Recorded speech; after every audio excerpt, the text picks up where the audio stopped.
By now, most of us have heard of Rick and Morty. Whether it be from small clips on social media, a friends ranting and raving, or in references you don't quite understand but are then promptly informed it's from Rick and Morty, you should watch it. Well, you should. The big off-putting factor of this cultural phenomenon for those who have ruled it out is its label as an adult cartoon, the connotations of which allude to vulgar jokes, unrealism, and a bunch of sketch-like scenes that loosely stitch together the plot of each episode.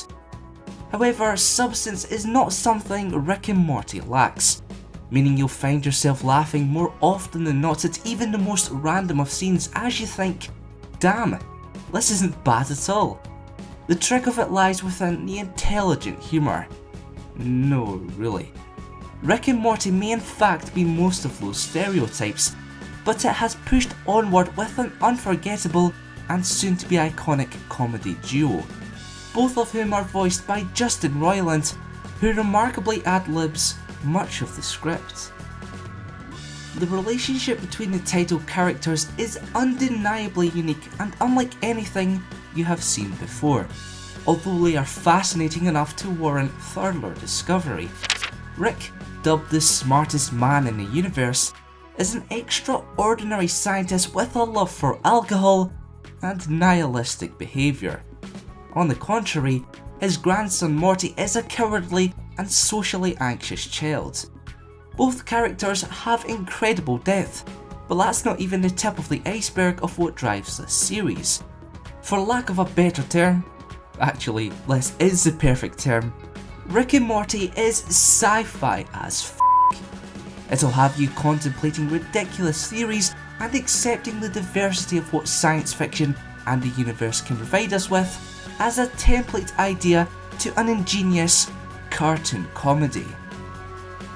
Of course, Rick and Morty themselves are just two members of the Smith family, because as the best sitcoms go, you really do need a diverse group of additional characters to complement the protagonists.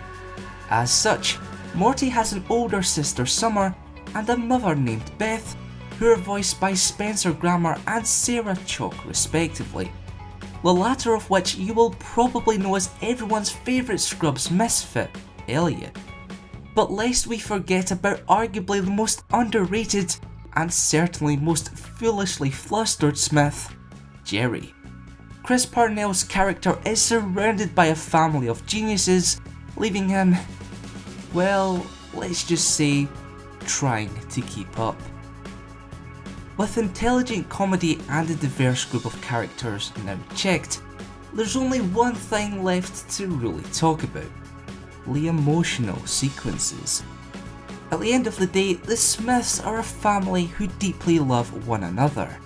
Thus, Rick and Morty can really pack an emotional punch within its intricate storytelling. You'll go straight from a butt joke into Johnny Cash hurt. Come on, how many times can you say you've been emotionally swerved like that?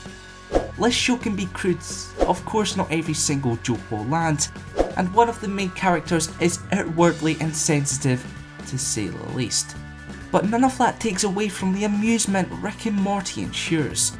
Even the smallest of details in the animated acting and the relationships between the characters are surprisingly key to the comedic impact of the show.